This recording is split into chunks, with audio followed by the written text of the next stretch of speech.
Bez obzira radi li se o bombama pronađenih na mjestu zločina. U ovim slučajevima, jer oni su...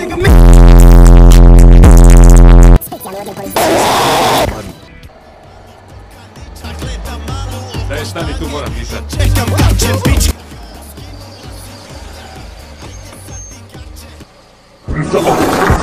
Jebote. Kiro! Ma dobro je, znam da možeš ispišat 10 metara. Ma to, imamo... Busku u magli.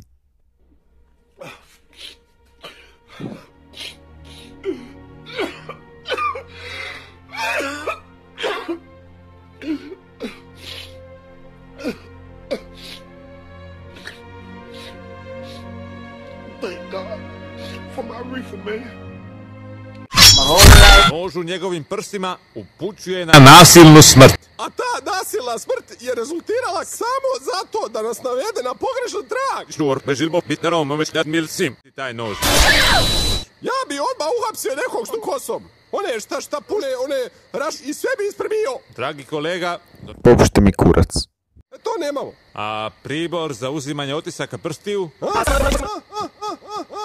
Dobro.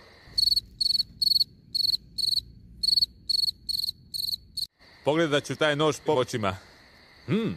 Zanimljivo. Ovdje piše Učnica Alvojžon, njelivoja kriminalskog. Aj, vanž, i vas ništva imliva rikim leskilan. Ne, list papira. Emkaš neš zemlječke, dočneš, vrtiš kem da džama drdiš. Mislim da nisi, ne. Uzalu se trudiš. Mislim da nikada nećemo saznati tko je ubojica. Znam. Najbolje je da odustanem od slučaja.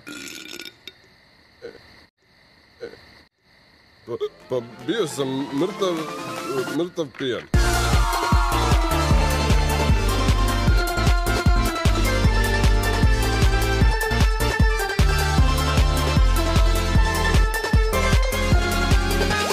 Buska u magli.